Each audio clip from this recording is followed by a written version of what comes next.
इस अभिभाषण पर नजरें इसलिए भी हैं क्योंकि पिछले 7-8 वर्षों में जिस तरह की पूरी प्रक्रिया का हमने जिस तरह से उसके गवाह रहे हैं और पिछले 1 साल का एक तरह से लेखा जोखा होगा और साथ में होगा आने वाले वक्त में किस तरह से सरकार का एजेंडा होगा, क्या नीतिगत पहल हो सकती है।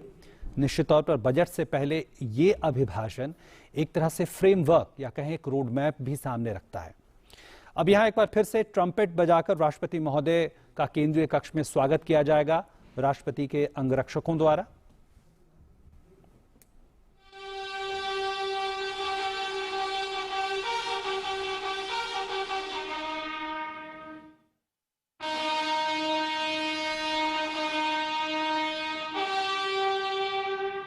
भव्य केंद्रीय कक्ष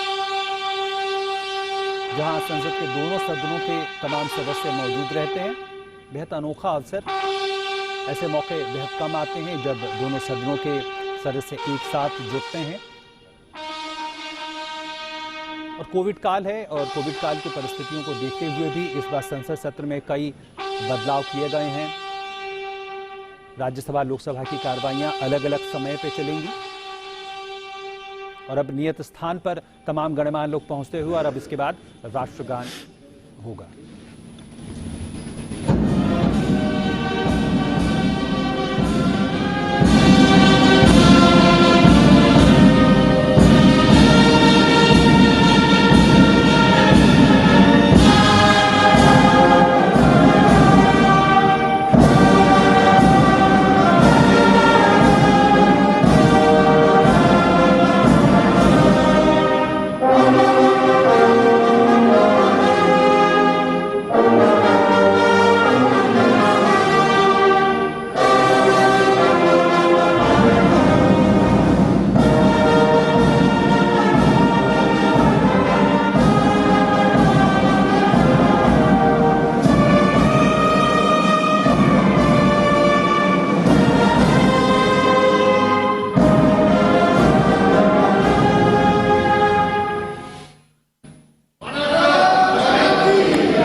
प्लीज टेक योर सीट। माननीय सदस्यगण, कोरोना वायरस से उत्पन्न वैश्विक महामारी का यह तीसरा वर्ष है। इस दौरान हमने भारत के लोगों की लोकतांत्रिक मूल्यों में अगाध आस्था, अनुशासन और कर्तव्यपरायणता को और मजबूत होते देखा है। आज जब भारत अपनी आज़ादी के 75 वर्ष पर अमृत महोत्सव मना रहा है, तब प्रत्येक भारतवासी की यह संकल्प शक्ति भारत के उज्जवल भविष्य के लिए असीम विश्वास पैदा करती है। इसी विश्वास के साथ मैं संसद भवन के इस ऐतिहासिक सेंट्रल हॉल से प्रत्येक भारतवासी का अभिनंदन करता हूं। मैं आज संसद के इस समवेत सत्र में देश के उन लाखों स्वाधीनता सेनानियों को नमन करता हूं जिन्होंने अपने कर्तव्यों को सर्वोच्च प्राथमिकता दी और भारत को उसके अधिकार दिलाए। आज़ादी के इन 75 वर्षों में देश की विकास यात्रा में अपना योगदान देने वाले सभी महानुभावों का भी मैं श्रद्धापूर्वक स्मरण करता हूँ। अमृत महोत्सव के इस कालखंड में देश की महान विभूतियों से जुड़े विशेष अवसर भी सभी देशवासियों को प्रेरणा दे रहे हैं।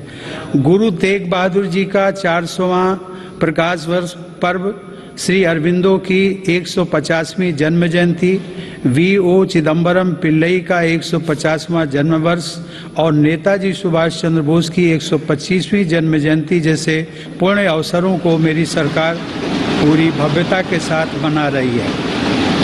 सरकार ने इस वर्ष से गणतंत्र दिवस समारोह को नेताजी की जयंती पर 23 जनवरी से ही मनाने की शुरुआत की है।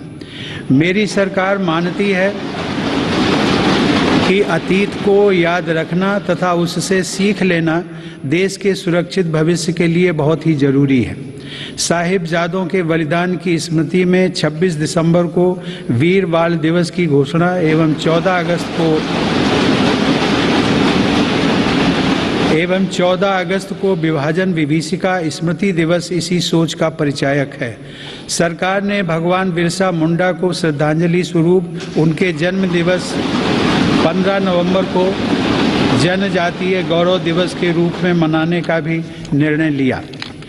माननीय सदस्यगण, आज़ादी का अमृत महोत्सव हम सभी भारतीयों के लिए अगले 25 वर्षों के संकल्पों को आकार देने का पवित्र अवसर है। मेरी सरकार सबका साथ, सबका विकास, सबका विश्वास और सबका प्रयास के मंत्र पर चलते हुए अगले 25 वर्षों के लिए मजबूत बुनियाद पर तेजी से काम कर रही है। इस बुनियाद का सबसे महत्वपूर्ण संकल्प एक सर्वसमावेशी, सर्वहितकारी, सशक्त भारत का निर्माण और देश की आत्मनिर्भरता है। कोरोना के इस कठिन समय की चुनौतियों ने देशवासियों को अपने लक्ष्यों को जल्द से जल्द प्राप्त करने के लिए प्रेरित किया है। माननीय सदस्यगण, कोरोना महामारी ने पूरी दुनिया को प्रभावित किया है और भारत में भी हमारे बहुत से अपनों को हमसे छीना है।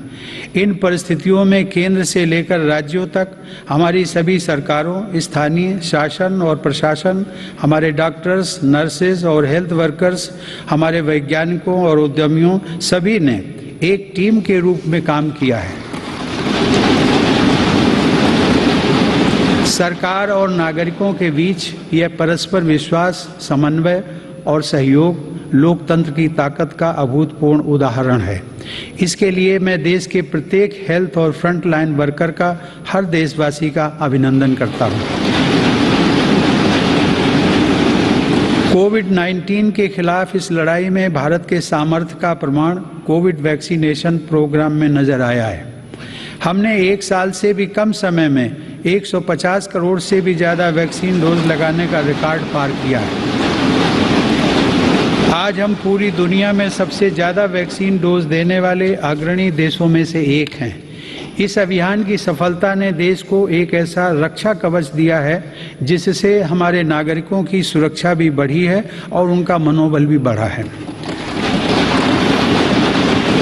आज देश में 90% से अधिक वयस्क नागरिकों को टीके की 1 डोज मिल चुकी है, जबकि 70% से अधिक लोग दोनों डोज ले चुके हैं।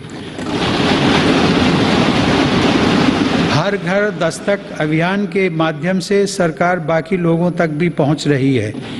इसी माह वैक्सीनेशन प्रोग्राम में 15 से 18 वर्ष तक के किशोर किशोरियों को भी शामिल किया गया है। साथ ही फ्रंट लाइन वर्कर्स और बीमारियों से ग्रस्त वरिष्ठ नागरिकों के लिए प्रिकॉशनरी डोज की भी शुरुआत की गई है। अब तक देश में कुल 8 वैक्सीन्स को इमरजेंसी यूज के लिए स्वीकृत मिल चुकी है। भारत में बन रही 3 वैक्सीन्स को विश्व स्वास्थ्य संगठन की तरफ से आपात स्थिति में उपयोग की मंजूरी भी मिली है। भारत में बन रही ये वैक्सीन्स पूरी दुनिया को महामारी से मुक्त कराने और करोड़ों लोगों का जीवन बचाने में अहम भूमिका निभा रही है। माननीय सदस्यगण, कोरोना महामारी से निपटने के लिए हमारे देश के प्रयास केवल तात्कालिक चुनौतियों तक सीमित नहीं हैं। इसीलिए मेरी सरकार ऐसे दूरदर्शी समाधान तैयार कर रही है जो भविष्य के लिए भी प्रभावी और उपयोगी रहें। सरकार द्वारा 64,000 करोड़ रुपए की लागत से शुरू किया गया प्रधानमंत्री Ayushman Bharat health infrastructure mission इसका एक सराहनीय उदाहरण है। इससे न केवल वर्तमान की स्वास्थ्य संबंधी जरूरतों को पूरा करने में मदद मिलेगी, बल्कि आने वाले संकटों के लिए भी देश को तैयार किया जा सकेगा। मेरी सरकार की संवेदनशील नीतियों के कारण देश में अब स्वास्थ्य सेवाएं जन साधारण तक आसानी से पहुंच रही हैं। 80,000 से अधिक हेल्थ एंड वेलनेस सेंटर्स और करोड़ों की संख्या में जारी आयुष्मान भारत कार्ड से गरीबों को इलाज में बहुत मदद मिली है। सरकार ने 8,000 से अधिक जन औषधि केंद्रों के माध्यम से कम कीमत पर दवाइयां उपलब्ध कराकर इलाज पर होने वाले खर्च को कम किया है। सुलभ और सुगम स्वास्थ्य सेवाओं के लिए उठाया गया आयुष्मान भारत डिजिटल मिशन भी एक बड़ा कदम है। माननीय सदस्यगण, कोरोना काल में भारतीय फार्मा सेक्टर ने भी अपनी श्रेष्ठता को साबित किया है। वर्तमान समय में भारतीय फार्मा कंपनियों के उत्पाद 180 से ज़्यादा देशों में पहुंच रहे हैं। लेकिन इस क्षेत्र में भारत के लिए संभावनाएं कहीं अधिक व्यापक हैं। फार्मा इंडस्ट्री के लिए मेरी सरकार द्वारा घोषित PLI स्कीम से इन संभावनाओं को विस्तार मिलेगा और रिसर्च को भी गति मिलेगी। सरकार द्वारा किए गए प्रयासों के परिणाम स्वरूप योग, आयुर्वेद एवं पारंपरिक चिकित्सा पद्धतियों की लोकप्रियता लगातार बढ़ रही है। वर्ष 2014 में देश से 6,600 करोड़ रुपए के आयुष उत्पादों का निर्यात होता था, जो आज बढ़कर 11,000 करोड़ रुपए से अधिक हो गया है। दुनिया के सबसे पहले WHO global centre of traditional medicine की स्थापना भी भारत में होने जा रही है। माननीय सदस्यगण, हमारे संविधान के मुख्य शिल्पी बाबा साहब डॉक्टर भीमराव अंबेडकर ने कहा था कि मेरा आदर्श एक ऐसा समाज होगा जो स्वाधीनता, समानता और भाईचारे पर आधारित हो। प्रजातंत्र सरकार का एक स्वरूप मात्र नहीं है। प्रजातंत्र का मूल है अपने साथियों के प्रति आदर और सम्मान की भावना। बाबा साहब के इन आदर्शों को मेरी सरकार अपने लिए ध्येय वाक्य मानती है। मेरी सरकार की आस्था अंत्योदय के मूल मंत्र में है, जिसमें सामाजिक न्याय भी हो, समानता भी हो, सम्मान भी हो और समान अवसर भी हो। इसीलिए आज सरकार की नीतियों में गांव, गरीब, पिछड़े, अनुसूचित जाति एवं जनजातियों को सर्वोच्च प्राथमिकता दी जा रही है। हाल के वर्षों में पद्म पुरस्कारों के चयन में भारत की यह भावना भली भांति झलकती है। विविधता से भरे भारत में देश के कोने कोने में समर्पित जीवन जीने वाले लोग राष्ट्र सेवा में जुटे हुए हैं। उनमें भारत की शक्ति के दर्शन होते हैं। माननीय सदस्यगण, कोरोना के इस महासंकट में हमने बड़े बड़े देशों में खाद्यान्न की कमी और भूख की परेशानी देखी है, लेकिन मेरी संवेदनशील सरकार ने इस बात का पूरा प्रयास किया कि 100 साल के इस सबसे बड़े संकट में कोई गरीब भूखा ना रहे। प्रधानमंत्री गरीब कल्याण अन्न योजना के अंतर्गत मेरी सरकार सभी गरीबों को हर महीने मुफ्त राशन दे रही है। 80 करोड़ लाभार्थियों को 19 महीनों से खाद्यान्न वितरित करने हेतु 2,60,000 करोड़ रुपए के खर्च के साथ भारत में आज दुनिया का सबसे बड़ा फूड डिस्ट्रीब्यूशन प्रोग्राम चलाया जा रहा है। वर्तमान परिस्थितियों को देखते हुए पूरी संवेदनशीलता के साथ मेरी सरकार ने इस योजना को मार्च 2022 तक बढ़ा दिया है। कोरोना काल में गरीब के स्वाभिमान और उसके रोजगार की रक्षा करने के लिए सरकार प्रधानमंत्री स्वनिधि योजना भी चला रही है। यह योजना हमारे रेहड़ी पटरी वाले भाइयों बहनों के लिए बहुत सहायक सिद्ध हो रही है। इस योजना के तहत अब तक 28 लाख रेहड़ी पटरी वालों को 2900 करोड़ रुपए से ज़्यादा की धनराशि जारी की गई। सरकार अब इन स्ट्रीट वेंडर्स को ऑनलाइन फूड डिलीवरी करने वाली कंपनियों के साथ भी जोड़ रही है। श्रमिकों के हितों की रक्षा के लिए सरकार ने ई-श्रम पोर्टल भी शुरू किया है, जिससे अब तक 23 करोड़ से अधिक श्रमिक जुड़ चुके हैं। जनधन आधार मोबाइल अर्थात जैम ट्रिनिटी को मेरी सरकार ने जिस तरह नागरिक सशक्तिकरण से जोड़ा है, उसका प्रभाव भी हम लगातार देख रहे हैं। 44 करोड़ से अधिक गरीब देशवासियों के बैंकिंग सिस्टम से जुड़ने के कारण महामारी के दौरान करोड़ों लाभार्थियों को सीधे कैश ट्रांसफर का लाभ मिला है। डिजिटल इंडिया और डिजिटल इकोनॉमी के बढ़ते प्रसार के संदर्भ में देश के यूपीआई प्लेटफॉर्म की सफलता के लिए भी मैं सरकार के विजन की प्रशंसा करूंगा। दिसंबर 2021 में देश में 8 लाख करोड़ रुपए से ज़्यादा का लेन देन यूपीआई के माध्यम से हुआ है। यह इस बात का उदाहरण है कि हमारे देश में जन सामान्य द्वारा बदलाव और तकनीक को बहुत तेजी से अपनाया जा रहा है। माननीय सदस्यगण, मेरी सरकार मूलभूत सुविधाओं को गरीब के सशक्तिकरण और गरीब की गरिमा बढ़ाने का माध्यम मानती है। पिछले वर्षों के अनवरत प्रयासों से प्रधानमंत्री आवास योजना में अब तक 2 करोड़ से अधिक पक्के घर गरीबों को मिल चुके हैं। प्रधानमंत्री आवास योजना ग्रामीण के तहत गत 3 वर्षों में करीब 1.5 लाख करोड़ रुपए की लागत से 1 करोड़ 17 लाख घर स्वीकृत किए गए हैं। हर घर जल पहुंचाने के उद्देश्य से शुरू किए गए जल जीवन मिशन ने लोगों के जीवन में बड़ा बदलाव लाना शुरू कर दिया है। महामारी की बाधाओं के बावजूद करीब 6 करोड़ ग्रामीण घरों को पेयजल के कनेक्शन से जोड़ा गया है। इसका बहुत बड़ा लाभ हमारे गांव की महिलाओं, बहनों, बेटियों को हुआ है। ग्रामीण क्षेत्रों में लोगों को उनकी संपत्ति के दस्तावेज देने के लिए शुरू की गई स्वामित्व योजना भी एक असाधारण प्रयास है। इस योजना के तहत अब तक 27,000 गाँव में 40 लाख से अधिक प्रॉपर्टी कार्ड दिए जा चुके हैं। ये प्रॉपर्टी कार्ड न केवल विवादों को रोकने में सहायक हैं, बल्कि गांव के लोगों को बैंकों से मदद मिलना भी आसान हो रहा है। माननीय सदस्यगण, मेरी सरकार ग्रामीण अर्थव्यवस्था और देश के किसानों को सशक्त बनाने के लिए निरंतर काम कर रही है। वैश्विक महामारी के बावजूद साल 2020-21 में हमारे किसानों ने 30 करोड़ टन से अधिक खाद्यान्न और 33 करोड़ टन से अधिक बागवानी उत्पादों की पैदावार की।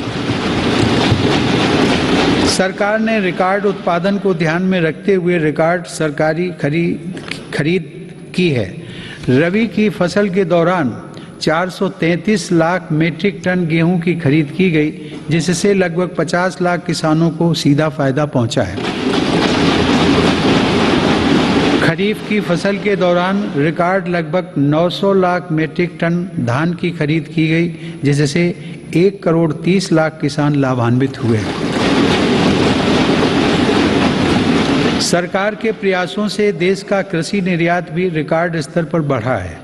वर्ष 2020-21 में कृषि निर्यात में 25% से अधिक की वृद्धि दर्ज की गई। यह निर्यात लगभग 3 लाख करोड़ रुपए पहुंच गया है। हॉर्टिकल्चर और शहद उत्पादन भी किसानों के लिए आमदनी के नए स्रोतों और बाजार तक उनकी बढ़ती पहुंच के महत्वपूर्ण माध्यम हैं। शहद उत्पादन को प्रोत्साहन देने से वर्ष 2020-21 में देश का शहद उत्पादन 1,25,000 मीट्रिक टन तक पहुंच गया है, जो कि 2014-15 की तुलना में करीब 55% ज़्यादा है। 2014-15 की तुलना में शहद की निर्यात मात्रा में भी 102% से ज़्यादा की वृद्धि दर्ज की गई है। किसानों को उनकी फसल के अधिक दाम मिले, इसके लिए उनके उत्पादों का सही बाजार तक पहुंचना जरूरी होता है। इस दिशा में सरकार ने किसान रेल सेवा शुरू करते हुए किसानों के लिए खुशहाली के नए रास्ते खोलने का काम किया है। कोरोना काल में भारतीय रेल ने सब्जियों, फलों तथा दूध जैसी जल्दी खराब होने वाली खाद्य सामग्री के परिवहन के लिए 150 से अधिक मार्गों पर 1900 से ज़्यादा किसान रेल चलाई और करीब 6 लाख मीट्रिक टन कृषि उत्पादों की ढुलाई की।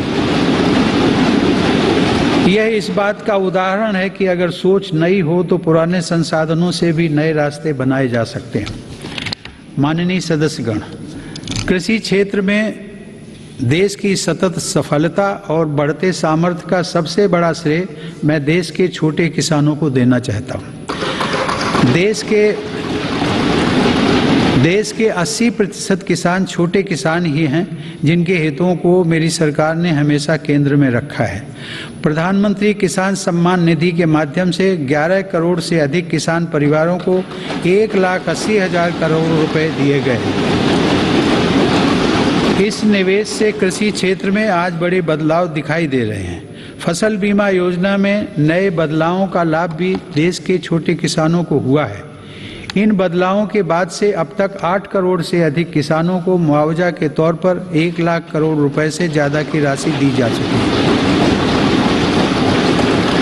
खेतों के नज़दीक जरूरी इंफ्रास्ट्रक्चर को विकसित करने के लिए भी मेरी सरकार अभूतपूर्व स्तर पर निवेश कर रही है। 1 लाख करोड़ रुपए के कृषि इंफ्रास्ट्रक्चर फंड के अंतर्गत हजारों परियोजनाओं को मंजूरी दी गई है। मेरी सरकार ने खाद्य तेल में आत्मनिर्भरता को ध्यान में रखते हुए 11,000 करोड़ रुपए की लागत से national mission on edible oils oil palm की शुरुआत भी की है। सरकार ऑर्गेनिक खेती, प्राकृतिक खेती और क्रॉप डाइवर्सिफिकेशन जैसे विशेष प्रयास भी कर रही है। यह आप सभी की जानकारी में है कि संयुक्त राष्ट्र ने वर्ष 2023 को इंटरनेशनल ईयर ऑफ मिलेट्स के रूप में घोषित किया है। मेरी सरकार इंटरनेशनल ईयर ऑफ मिलेट्स को देश के किसानों, self help groups, FPOs, food industry और जन सामान्य के साथ मिलकर व्यापक स्तर पर मनाएगी। मेरी सरकार वर्षा जल संरक्षण के लिए भी गंभीरता से काम कर रही है। देश में रेन वाटर हार्वेस्टिंग इंफ्रास्ट्रक्चर के निर्माण और पारंपरिक जल स्रोतों के जीर्णोद्धार के लिए विशेष अभियान चलाए जा रहे हैं। प्रधानमंत्री कृषि सिंचाई योजना के तहत विभिन्न परियोजनाओं और अटल भू जल योजना की मदद से देश में 64 लाख हेक्टेयर सिंचाई क्षमता विकसित की गई है। नदियों को आपस में जोड़ने की योजनाओं पर भी सरकार ने काम आगे बढ़ाया है। हाल ही में 45,000 करोड़ रुपए की लागत से पूरी होने वाली केन बेतवा लिंक परियोजना को भी स्वीकृति दी गई है। यह परियोजना बुंदेलखंड में पानी की चुनौतियों को समाप्त करने में सहायक होगी। माननीय सदस्यगण, ग्रामीण अर्थव्यवस्था को गति देने में महिलाओं की भूमिका अधिक विस्तृत होती जा रही है। 2021-22 में 28 लाख सेल्फ हेल्प ग्रुप्स को बैंकों की तरफ से 65,000 करोड़ रुपए की मदद दी गई है। यह राशि 2014-15 की तुलना में 4 गुना अधिक है। सरकार ने हजारों महिला सेल्फ हेल्प ग्रुप्स के सदस्यों को ट्रेनिंग देकर उन्हें बैंकिंग सखी के रूप में भागीदार भी बनाया है। ये महिलाएं ग्रामीण क्षेत्रों में बैंकिंग सेवाओं को घर घर तक पहुंचाने का माध्यम बन रही हैं। महिला सशक्तिकरण मेरी सरकार की उच्च प्राथमिकताओं में से एक है। उज्ज्वला योजना की सफलता के हम सभी साक्षी हैं। मुद्रा योजना के माध्यम से हमारे देश की माताओं बहनों की उद्यमिता और कौशल को बढ़ावा मिला है। बेटी बचाओ बेटी पढ़ाओ पहल से अनेक सकारात्मक परिणाम सामने आए हैं और स्कूलों में प्रवेश लेने वाली बेटियों की संख्या में उत्साहजनक वृद्धि हुई है। बेटे बेटी को समानता का दर्जा देते हुए मेरी सरकार ने महिलाओं के विवाह के लिए न्यूनतम आय को 18 वर्ष से बढ़ाकर पुरुषों के समान 21 वर्ष करने का विधेयक भी संसद में प्रस्तुत किया है। सरकार ने 3 तलाक को कानूनन अपराध घोषित कर समाज को इस कुप्रथा से मुक्त करने की शुरुआत की है। मुस्लिम महिलाओं पर केवल मेहरम के साथ ही हज यात्रा करने जैसे प्रतिबंधों को भी हटाया गया है। वर्ष 2014 से पूर्व अल्पसंख्यक वर्ग के लगभग 3 करोड़ विद्यार्थियों को छात्रवृत्तियां दी गई थी, जबकि मेरी सरकार ने वर्ष 2014 से अब तक ऐसे 4.5 करोड़ से अधिक विद्यार्थियों को छात्रवृत्तियां प्रदान की। इससे मुस्लिम बालिकाओं के स्कूल छोड़ने की दर में महत्वपूर्ण कमी दर्ज की गई है तथा उनके प्रवेश में वृद्धि देखी गई है। देश की बेटियों में सीखने की क्षमता को बढ़ावा देने के लिए राष्ट्रीय शिक्षा नीति में जेंडर इंक्लूजन फंड का भी प्रावधान किया गया है। यह हर्ष की बात है कि मौजूदा सभी 33 सैनिक स्कूलों ने बालिकाओं को प्रवेश देना शुरू कर दिया है। सरकार ने राष्ट्रीय रक्षा अकादमी में भी महिला कैडेट्स के प्रवेश को मंजूरी दी है। महिला कैडेट्स का पहला बैच एनडीए में जून 2022 में प्रवेश करेगा। मेरी सरकार के नीतिगत निर्णय और प्रोत्साहन से विभिन्न पुलिस बलों में महिला पुलिसकर्मियों की संख्या में 2014 के मुकाबले दोगुनी से ज़्यादा बढ़ोतरी हो चुकी है। माननीय सदस्यगण, महान संत तिरुवल्लुवर ने कहा था, कक्कर्क कसड्डर कर्प वई कट्रपिन निकर्क अद्दकर्क तगह। अर्थात एक व्यक्ति जो कुछ भी सीखता है वह उसके आचरण में दिखाई देता है। आत्मनिर्भर भारत के संकल्प व सामर्थ्य को आकार देने के लिए मेरी सरकार देश में नई राष्ट्रीय शिक्षा नीति लागू कर रही है। राष्ट्रीय शिक्षा नीति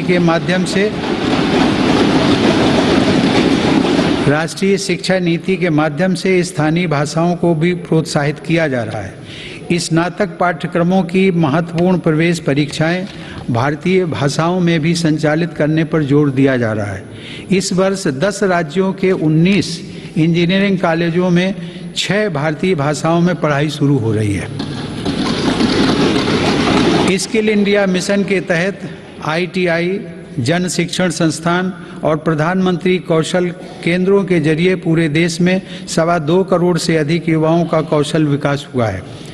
स्किल को उच्च शिक्षा के साथ जोड़ने के लिए UGC के नियमों में कई बदलाव भी किए गए हैं। कोरोना से लड़ाई के लिए स्किल इंडिया मिशन के तहत हेल्थ केयर से जुड़े 6 विशेष प्रशिक्षण कार्यक्रम शुरू किए गए। इनसे हेल्थ केयर सेक्टर को मदद मिल रही है। सरकार द्वारा जनजातीय युवाओं की शिक्षा के लिए हर आदिवासी बहुल ब्लॉक तथा एकलव्य आवासीय मॉडल स्कूल के विस्तार का काम किया जा रहा है। ये स्कूल लगभग 3.5 लाख जनजातीय युवाओं को सशक्त बनाएंगे। माननीय सदस्यगण, टोक्यो ओलंपिक के दौरान हम सभी ने भारत की युवा शक्ति की क्षमताओं को देखा है। इस अंतर्राष्ट्रीय प्रतिस्पर्धा में अब तक का बेहतरीन प्रदर्शन करते हुए भारत ने 7 मेडल जीते। टोक्यो पैरा ओलंपिक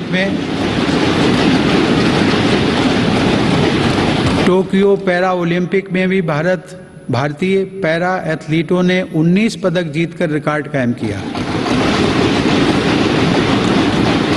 ओलंपिक प्रतिस्पर्धाओं तथा खेलकूद में भारत की उपस्थिति मजबूत करने के लिए केंद्र सरकार राज्य सरकारों के साथ मिलकर देश में सैकड़ों खेलो इंडिया केंद्र स्थापित कर रही है।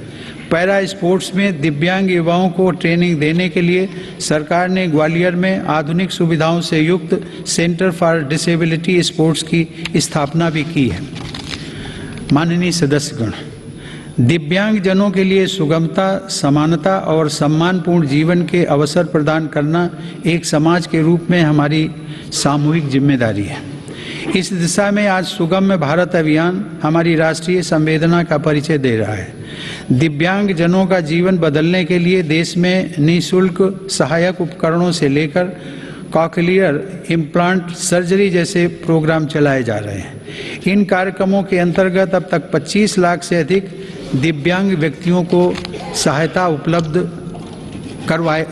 उपकरण उपलब्ध करवाए गए हैं और करीब 4000 सफल कॉकलियर इम्प्लांट किए गए हैं। इन्हीं प्रयासों को आगे बढ़ाते हुए सरकार ने मध्य प्रदेश में national institute of mental health rehabilitation की स्थापना भी की है। दिव्यांग युवाओं के भविष्य के लिए 10,000 शब्दों की इंडियन साइन लैंग्वेज डिक्शनरी भी बनाई गई है। माननीय सदस्यगण, हमारा स्टार्टअप इकोसिस्टम हमारे युवाओं के नेतृत्व में तेजी से आकार ले रही अनंत नई संभावनाओं का उदाहरण है। वर्ष 2016 से हमारे देश में 56 अलग अलग सेक्टर्स में 60,000 नए स्टार्टअप्स बने हैं। इन स्टार्टअप्स के जरिए 6 लाख से अधिक रोजगारों का सृजन हुआ है। वर्ष 2021 में कोरोना काल में भारत में 40 से अधिक यूनिकॉर्न स्टार्टअप अस्तित्व में आए, जिनमें से प्रत्येक का मूल्य 7,400 करोड़ रुपए से अधिक आंका गया है। मेरी सरकार की नीतियों की वजह से आज भारत उन देशों में है जहां इंटरनेट की कीमत सबसे कम है तथा स्मार्टफोन की कीमत भी सबसे कम है। इसका बहुत बड़ा लाभ भारत की नौजवान पीढ़ी को मिल रहा है। भारत 5G मोबाइल कनेक्टिविटी पर भी तेजी से काम कर रहा है, जिससे अनेक नई संभावनाओं के द्वार खुलेंगे। सेमीकंडक्टर को लेकर भारत के प्रयासों का बहुत बड़ा लाभ हमारे स्टार्टअप इकोसिस्टम को होगा। भारत के युवाओं को तेजी से बदलती टेक्नोलॉजी का लाभ मिले, इसके लिए भी सरकार ने अनेक नीतिगत निर्णय लिए हैं। कई नए सेक्टरों में प्रवेश के द्वार खोले। सरकार ने startups intellectual property protection program के माध्यम से पेटेंट और ट्रेडमार्क से जुड़ी प्रक्रियाओं को आसान बनाया है, उन्हें नई गति दी है। इसी का परिणाम है कि इस वित्त वर्ष में पेटेंट के लिए लगभग 6,000 और ट्रेडमार्क के लिए 20,000 से ज़्यादा आवेदन किए गए हैं। माननीय सदस्यगण, मेरी सरकार के निरंतर प्रयासों से भारत एक बार फिर विश्व की सर्वाधिक तेजी से विकसित हो रही अर्थव्यवस्थाओं में से एक बन गया है।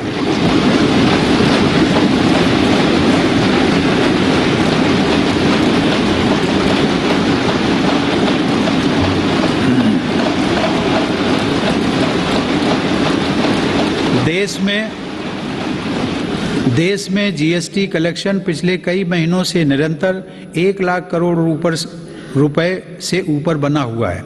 इस वित्त वर्ष के पहले 7 महीनों में 48 बिलियन डॉलर का विदेशी निवेश आना इस बात का प्रमाण है कि अंतर्राष्ट्रीय निवेशक भारत के विकास को लेकर बहुत आश्वस्त हैं। भारत का विदेशी मुद्रा भंडार भी इस समय 630 बिलियन डॉलर से ऊपर है। हमारा निर्यात भी तेजी से बढ़ रहा है और पिछले रिकॉर्ड टूट रहे हैं। 2021 में अप्रैल से दिसंबर के दौरान भारत का गुड्स निर्यात लगभग 300 बिलियन डॉलर यानी 22 लाख करोड़ रुपए से अधिक रहा है, जो कि 2020 की इसी अवधि की तुलना में 1.5 गुना ज़्यादा है। मेरी सरकार ने मैन्युफैक्चरिंग सेक्टर में मौजूद संभावनाओं को साकार करने और युवाओं को नए अवसर देने के लिए 1,97,000 करोड़ रुपए से ज़्यादा के निवेश से 14 महत्वपूर्ण PLI स्कीम्स शुरू की हैं। ये PLI स्कीम्स न केवल भारत को ग्लोबल मैन्युफैक्चरिंग हब के रूप में स्थापित करने में मदद करेंगी, बल्कि रोजगार के 60 लाख से अधिक अवसर भी उपलब्ध कराएंगे। देश में मोबाइल उत्पादन की सफलता मेक इन इंडिया का एक बड़ा उदाहरण है। आज भारत विश्व में दूसरा सबसे बड़ा मोबाइल फोन निर्माता बनकर उभरा है। इससे भारत के लाखों युवाओं को रोजगार भी मिला है। हमारा देश इलेक्ट्रॉनिक और टेक्नोलॉजी हार्डवेयर के क्षेत्र में ग्लोबल लीडर बने, इसके लिए सरकार ने सिलिकॉन और compound semiconductor fabrication, display, FAB, chip design और इनसे जुड़े वेंचर्स के लिए हाल ही में 76,000 करोड़ रुपए का पैकेज भी घोषित किया है।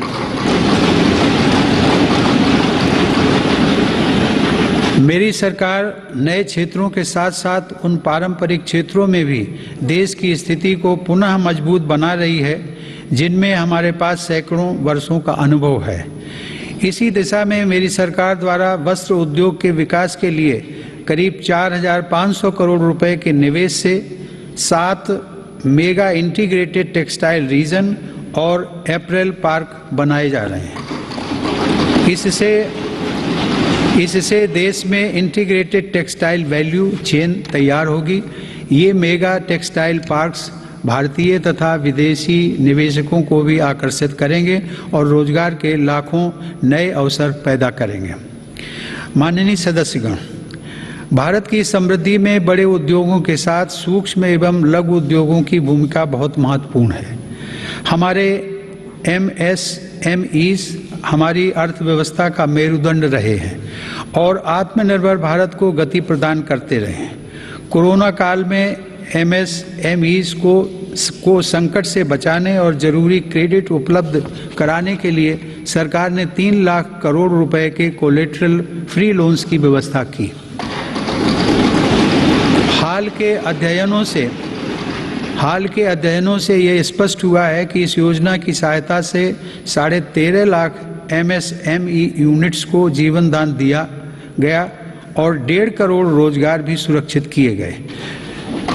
जून 2021 में सरकार 3 लाख करोड़ रुपए की इस गारंटी को बढ़ाकर 4.5 लाख करोड़ रुपए कर चुकी है। MSME सेक्टर को विस्तार प्रदान करने तथा इस सेक्टर के लिए अवसर बढ़ाने हेतु कई नीतिगत फैसले भी लिए गए हैं। MSMEs की नई परिभाषा से छोटे उद्योगों को आगे बढ़ाने में मदद मिल रही है। सरकार ने थोक और खुदरा व्यापारियों व स्ट्रीट वेंडर्स को उद्यम पोर्टल पर रजिस्टर करने की अनुमति भी दी है ताकि उन्हें प्रायोरिटी सेक्टर लेंडिंग का लाभ मिल सके। मैं खादी की सफलता का भी विशेष उल्लेख करूंगा। आज़ादी की लड़ाई में बापू के नेतृत्व में देश की चेतना का प्रतीक रही खादी एक बार फिर छोटे उद्यमियों का संबल बन रही है। सरकार के प्रयासों से 2014 की तुलना में देश में खादी की बिक्री 3 गुना बढ़ी है।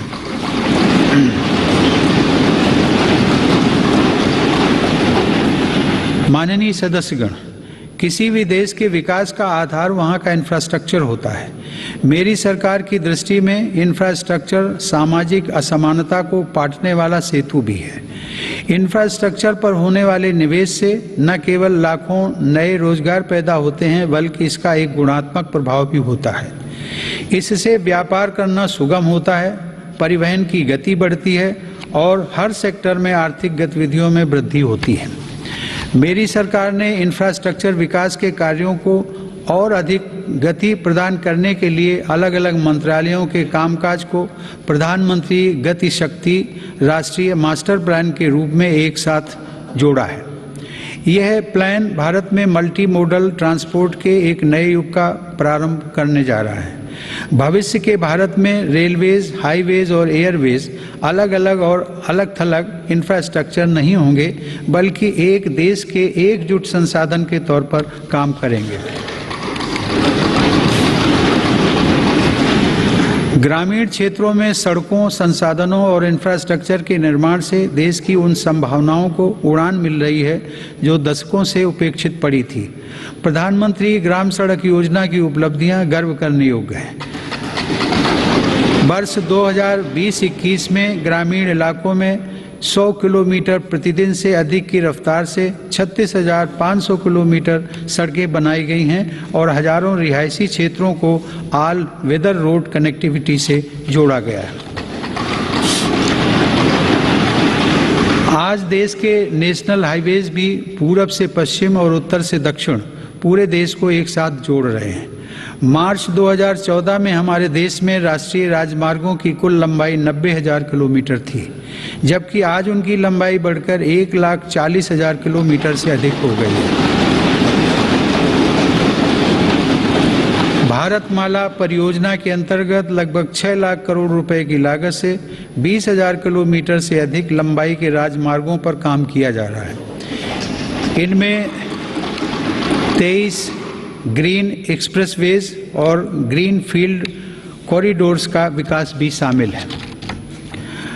दिल्ली मुंबई एक्सप्रेस वे भी पूरा होने के करीब है, जो कि भारत का सबसे लंबा और सबसे तेज एक्सप्रेस वे होगा। मेरी सरकार को पंढरपुर तीर्थ को जोड़ने वाले संत ज्ञानेश्वर मार्ग और संत तुकाराम पालकी मार्ग के चौड़ीकरण का काम शुरू करने का सौभाग्य भी मिला है। देश में आधुनिक इंफ्रास्ट्रक्चर के विकास से आज जहां एक ओर विकास के नए रास्ते खुल रहे हैं तो वहीं दूसरी ओर इससे देश की सुरक्षा को भी नई ताकत मिल रही है। बॉर्डर रोड्स ऑर्गेनाइजेशन BRO ने लद्दाख में उमलिंग ला दर्रा पर 19,000 फीट की ऊंचाई पर विश्व की सबसे ऊंची परिवहन योग्य सड़क का निर्माण किया है। लद्दाख के देमचोक, उत्तराखंड के जोलिंगकोंग और अरुणाचल प्रदेश के हुरी जैसे सर्वाधिक दूरस्थ गांवों को भी आधुनिक सड़कों से जोड़ा गया है। मेरी सरकार भारतीय रेलवे का भी तेज गति से आधुनिकीकरण कर रही है। नई वंदे भारत ट्रेनें तथा नए विस्टाडोम कोच भारतीय रेल की आभा में वृद्धि कर रहे हैं। बीते 7 वर्षों में 24,000 किलोमीटर रेलवे रूट का विद्युतीकरण हुआ है। नई रेलवे लाइंस बिछाने और दोहरीकरण का काम भी तेज गति से जारी है। गुजरात में गांधीनगर रेलवे स्टेशन और मध्य प्रदेश में रानी कमलापति रेलवे स्टेशन आज आधुनिक भारत की नई तस्वीर के रूप में सामने आए हैं। कश्मीर में चिनाब नदी पर निर्मित हो रहा रेलवे आर्च ब्रिज आकर्षण का केंद्र बन रहा है। मेरी सरकार ने गरीब और मध्यम वर्ग का जीवन आसान बनाने के लिए पब्लिक ट्रांसपोर्ट की सुविधा बढ़ाने में भी असाधारण काम किया है। देश में 11 नई मेट्रो लाइंस पर सेवाएं शुरू की गई हैं, जिनका लाभ 8 राज्यों में लाखों लोगों को हर दिन मिल रहा है। भारत आज दुनिया के 4 सबसे बड़े ड्राइवरलेस ट्रेन नेटवर्क वाले देशों में भी शामिल हो गया है। हमने देश में इंडिजिनस ऑटोमेटिक ट्रेन सिस्टम भी विकसित किया है, जो कि मेक इन इंडिया की बढ़ती क्षमता का प्रतीक है। सरकार ने देश में 21 ग्रीन फील्ड एयरपोर्ट्स के निर्माण के लिए भी मंजूरी दी है। इनमें से देश का सबसे बड़ा एयरपोर्ट उत्तर प्रदेश के गौतम बुद्ध नगर जिले में बन रहा है। देश के महत्वपूर्ण कारोबारी क्षेत्रों को बंदरगाहों से जोड़ने के लिए सागरमाला कार्यक्रम के अंतर्गत 80 से अधिक कनेक्टिविटी परियोजनाओं पर भी काम हो रहा है। अब तक 24 राज्यों में 5 मौजूदा राष्ट्रीय जलमार्गों और 106 नए जलमार्गों सहित कुल 111 जलमार्गों को राष्ट्रीय जलमार्ग घोषित किया गया है। इनमें से 23 जलमार्गों के जरिए माल परिवहन भी हो सकेगा। आधुनिक इंफ्रास्ट्रक्चर की दिशा में सरकार द्वारा 27,000 सर्किट किलोमीटर से ज़्यादा ट्रांसमिशन लाइंस भी बिछाई गई हैं। माननीय सदस्यगण, बीते समय में हमने देश में आत्मनिर्भर भारत के नए संकल्प को ठोस आकार लेते देखा है। इस संकल्प को रिफॉर्म्स की ऊर्जा से तेज गति प्राप्त हो रही है।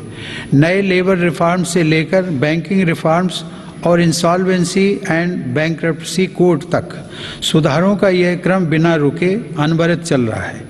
विगत वर्ष केंद्र और राज्यों के अलग अलग विभागों में 26,000 से ज़्यादा कंप्लायंसेस की आवश्यकता को घटाया जा चुका है। देश में स्पेस को प्राइवेट सेक्टर के लिए खोलकर संभावनाओं का अनंत आकाश भी उपलब्ध करा दिया गया। पिछले साल भारत की अंतरिक्ष क्षमताओं को बढ़ाने के लिए इन स्पेस का गठन किया जाना ऐसा ही एक प्रमुख कदम है। तेजी से विकसित हो रही ड्रोन टेक्नोलॉजी और इससे जुड़ी संभावनाओं को लेकर भी मेरी सरकार सजग और सक्रिय है। इस दिशा में सरकार ने सिंप्लीफाइड ड्रोन रूल्स 2021 को अधिसूचित किया है और ड्रोन व ड्रोन कलपुर्जों के देश में निर्माण के लिए PLI योजना भी शुरू की है। इससे देश को भविष्य की इस महत्वपूर्ण टेक्नोलॉजी में अपनी स्थिति को मजबूत बनाने में मदद मिलेगी। माननीय सदस्यगण, मेरी सरकार देश की सुरक्षा के लिए दृढ़ संकल्पित होकर काम कर रही है। सरकार की नीतियों की वजह से डिफेंस सेक्टर में, विशेषकर रक्षा उत्पादन में देश की आत्मनिर्भरता लगातार बढ़ रही है। वर्ष 2020-21 में सैन्य बलों के आधुनिकीकरण के लिए जो भी स्वीकृतियां प्रदान की गई, उनमें 87% उत्पादों में मेक इन इंडिया को प्राथमिकता दी गई।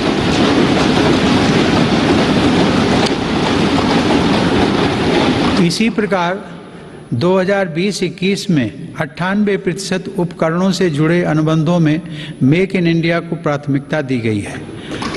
हमारी सेनाओं ने 209 ऐसे साजो सामान की सूची भी जारी की है जिन्हें अब विदेश से नहीं खरीदा जाएगा। रक्षा उपक्रमों द्वारा 2800 से ज़्यादा ऐसे उपकरणों की सूची जारी की जा चुकी है जिनका देश में ही निर्माण किया जाएगा। हिंदुस्तान एरोनॉटिक्स लिमिटेड के साथ 83 LCA तेजस फाइटर एयरक्राफ्ट के निर्माण हेतु अनुबंध किए गए हैं। सरकार ने ऑर्डिनेंस फैक्ट्रियों को 7 डिफेंस PSUs का रूप देने के लिए महत्वपूर्ण कदम उठाए हैं। इसके अलावा रक्षा क्षेत्र में प्राइवेट सेक्टर और स्टार्टअप्स को तेजी से बढ़ावा देने के लिए भी सरकार प्रतिबद्ध है। हमारा लक्ष्य है कि हमारी सेनाओं की जरूरत का सामान भारत में विकसित हो तथा भारत में ही निर्मित हो। माननीय सदस्यगण, तेजी से उभरते वैश्विक परिवेश में भारत ने अपने राजनयिक संबंधों को बेहतर बनाते हुए अपनी स्थिति को मजबूत किया है। अगस्त 2021 में भारत ने संयुक्त राष्ट्र सुरक्षा परिषद की अध्यक्षता की और इस दौरान कई अभूतपूर्व निर्णय लिए गए। भारत की अध्यक्षता में ही सुरक्षा परिषद ने पहली बार समुद्री सुरक्षा के विषय पर अपने एजेंडा आइटम के अंतर्गत समग्र रूप से विचार विमर्श किया। संयुक्त राष्ट्र सुरक्षा परिषद ने इस विषय पर पहली बार एक प्रेसिडेंशियल स्टेटमेंट को सर्वसम्मति से अडॉप्ट भी किया। हमने अपने पड़ोसी देश अफगानिस्तान में अस्थिरता और नाजुक हालात को भी देखा है। भारत ने इन परिस्थितियों में मानवता को सर्वोपरि रखते हुए ऑपरेशन देवी शक्ति को संचालित किया। हमने अनेक चुनौतियों के बावजूद हमारे कई नागरिकों और कई अफगान हिंदू सिख अल्पसंख्यकों को काबुल से सफलतापूर्वक एयरलिफ्ट किया। हम उन कठिन हालात के बीच से पवित्र गुरु ग्रंथ साहिब के 2 स्वरूपों को भी सुरक्षित भारत लेकर आए। मानवता की दृष्टि से भारत अफगानिस्तान में मेडिकल सप्लाई और अनाज पहुंचाने में भी मदद कर रहा है। माननीय सदस्यगण, वर्तमान समय में जलवायु परिवर्तन पूरे विश्व के सामने बड़ी चुनौती है। भारत इस विषय पर एक जिम्मेदार वैश्विक आवाज बनकर उभरा है। COP26 शिखर सम्मेलन में मेरी सरकार ने घोषणा की है कि वर्ष 2030 तक भारत अपने कार्बन उत्सर्जन को 1 बिलियन टन से घटा देगा। भारत ने साल 2070 तक नेट जीरो उत्सर्जन वाली अर्थव्यवस्था का लक्ष्य भी रखा है। भारत ने विश्व समुदाय को साथ लेकर green grid initiative one sun one world one grid की पहल भी की है। यह global interconnected solar power grid का पहला अंतर्राष्ट्रीय नेटवर्क बन रहा है। पर्यावरण को लेकर हमारे बड़े लक्ष्य और साहसिक संकल्प प्रकृति के प्रति हमारी संवेदनशीलता को दर्शाते हैं। माननीय सदस्यगण, मेरी सरकार भारत की प्राचीन विरासत को संरक्षित, समृद्ध और सशक्त करना अपना दायित्व समझती है। यह गौरव की बात है कि धौलावीरा की हड़प्पा साइट और तेलंगाना स्थित 13वीं शताब्दी के काकतीय रुद्रेश्वर रामप्पा मंदिर को यूनेस्को विश्व धरोहर स्थल घोषित किया गया।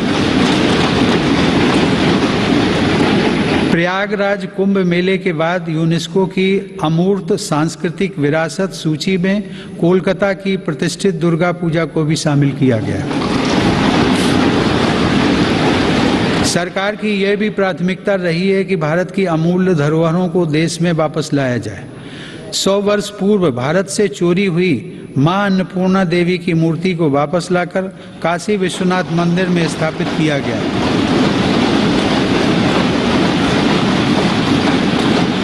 दुनिया के अलग अलग देशों से ऐसी ही कई ऐतिहासिक धरोहरें आज भारत में वापस लाई जा रही हैं। हम सब जानते हैं कि विरासत और पर्यटन का एक दूसरे से गहरा नाता है। इसीलिए आज एक और भारत की आध्यात्मिक विरासत को फिर से जीवंत किया जा रहा है, तो साथ ही तीर्थयात्रियों और पर्यटकों के लिए आधुनिक सुविधाएं और इंफ्रास्ट्रक्चर का विकास भी हो रहा है। मेरी सरकार की स्वदेश दर्शन एवं प्रसाद योजनाएं इसमें बड़ी भूमिका निभा रही हैं। गोवा के 60वें मुक्ति दिवस के अवसर पर फोर्ट अगुआडा जेल परिसर में स्मारक का जीर्णोद्धार करके उसका उद्घाटन किया गया है। यह गोवा मुक्ति संग्राम के सेनानियों के अविस्मरणीय संघर्षों का स्मारक है। माननीय सदस्यगण, आज़ादी के अमृतकाल में एक भारत श्रेष्ठ भारत के हमारे संकल्प के आधार पर आज लोकतांत्रिक मूल्यों के साथ विकास के नए अध्याय लिखे जा रहे हैं। जो राज्य और क्षेत्र उपेक्षित छूट गए थे, आज देश उनके लिए विशेष प्रयास कर रहा है।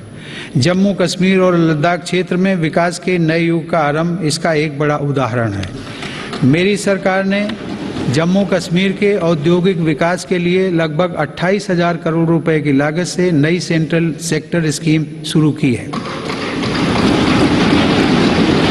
पिछले वर्ष काजीगुंड वनिहाल सुरंग को भी यातायात के लिए खोल दिया गया है।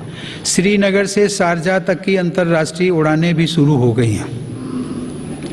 जम्मू कश्मीर के लोगों को शिक्षा, स्वास्थ्य और रोजगार के बेहतर अवसर प्रदान करने के लिए अनेक महत्वपूर्ण कदम उठाए गए हैं। इस समय वहां 7 मेडिकल कॉलेजों के अलावा 2 एम्स का कार्य प्रगति पर है, जिनमें से एक एम्स जम्मू में और एक कश्मीर में है।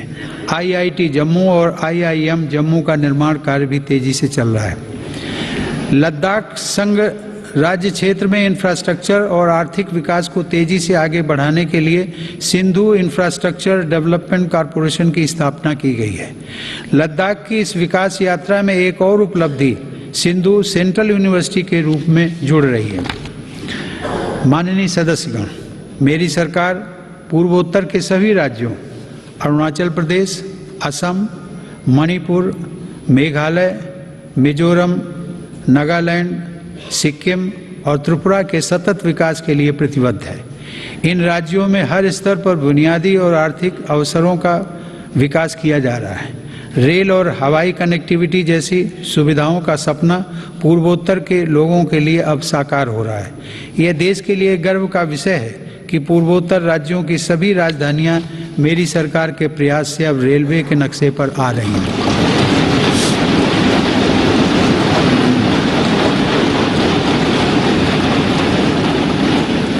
ईटानगर के होलोंगी में एक नए एयरपोर्ट की स्थापना की जा रही है। हाल ही में त्रिपुरा राज्य के महाराजा वीर विक्रम एयरपोर्ट में एक नया और आधुनिक टर्मिनल खोला गया है। पूर्वोत्तर का यह विकास भारत की विकास यात्रा का एक स्वर्णिम अध्याय सिद्ध होगा। कुछ दिन पहले ही 21 जनवरी को मेघालय, मणिपुर और त्रिपुरा की स्थापना के 50 साल पूरे हुए हैं। आज़ादी के 75 साल पूरे होने के साथ इन राज्यों की यात्रा भी हमें विकास के नए संकल्पों के लिए प्रेरित कर रही है। पूर्वोत्तर में शांति स्थापना के लिए मेरी सरकार के प्रयासों को ऐतिहासिक सफलता प्राप्त हुई है। अभी कुछ महीने पहले ही कार्बी आंगलोंग के दशकों पुराने विवाद को समाप्त करने के लिए केंद्र सरकार, असम की राज्य सरकार एवं कार्बी समूह के बीच समझौता हुआ है। इससे इस क्षेत्र में शांति और खुशहाली का एक नया अध्याय शुरू हुआ है। सरकार द्वारा किए गए प्रयासों से आज देश में नक्सल प्रभावित जिलों की संख्या भी 126 से घटकर 70 रह गई है। माननीय सदस्यगण, मेरी सरकार नागरिकों की जरूरतों के प्रति सरकारी विभागों को अधिक से अधिक जवाबदेह बनाने के लिए कृत संकल्प है। बकाया मामलों में निपटान हेतु तथा स्वच्छता के लिए भारत सरकार के प्रत्येक मंत्रालय में विशेष अभियान चलाया जा रहा है। मिशन कर्मयोगी के अंतर्गत सिविल सर्वेंट्स की क्षमता बढ़ाने के लिए सरकार ने कैपेसिटी बिल्डिंग कमीशन की स्थापना की है। मिशन कर्मयोगी सिविल सर्वेंट्स के कैरियर में भी सहायक होगा और राष्ट्र निर्माण की नई जिम्मेदारियों के लिए उन्हें तैयार भी करेगा। न्याय प्राप्ति को सरल और सुगम बनाने के लिए भी देश में कई महत्वपूर्ण कदम उठाए जा रहे हैं। टेली लॉ प्रोग्राम के माध्यम से मुकदमों से पहले सलाह देने के लिए एक प्लेटफॉर्म का गठन किया गया है। विवादों के निपटारे में गति लाने के लिए मेरी सरकार ने राज्यसभा में मध्यस्थता विधेयक 2021 पेश किया है। माननीय सदस्यगण, आज देश की उपलब्धियां और सफलताएं देश के सामर्थ्य और संभावनाओं के समान ही असीम हैं। ये उपलब्धियां किसी एक संस्था या प्रतिष्ठान की नहीं हैं, बल्कि देश के कोटि कोटि नागरिकों की हैं। इनमें करोड़ों देशवासियों का श्रम और पसीना लगा है। ये सभी उपलब्धियां हमारे महत्वाकांक्षी लक्ष्यों की लंबी यात्रा में एक तरह से मील का पत्थर है और आगे बढ़ने के लिए हमारी प्रेरणाएं भी हैं। वर्ष 2047 में देश अपनी आज़ादी की शताब्दी पूरी करेगा। उस समय के भव्य, आधुनिक और विकसित भारत के लिए हमें आज कड़ी मेहनत करनी है। हमें अपने परिश्रम को पराकाष्ठा तक लेकर जाना है और यह सुनिश्चित करना है कि अंततः इसके लाभकारी परिणाम निकले। इसमें हम सबकी भागीदारी है और समान भागीदारी है। कोरोना काल में आप सभी सांसदों ने जिस तरह अपनी जिम्मेदारियों का निर्वहन किया और सभी सावधानियों का पालन करते हुए दोनों सदन संचालित हुए, मैं उसके लिए आप सभी की सराहना करता हूं। आप सभी सांसदगण करोड़ों देशवासियों की आशाओं आकांक्षाओं के सारथी हैं। इसी भावना के साथ हमें आगे भी काम करते रहना है। मुझे पूरा विश्वास है कि हम सब मिलकर अपने महान भारतवर्ष को गौरव के शिखर तक लेकर जाएंगे। इसी भावना के साथ आप सभी का एक बार फिर से अभिनंदन। आप सभी का बहुत बहुत धन्यवाद। जय हिंद।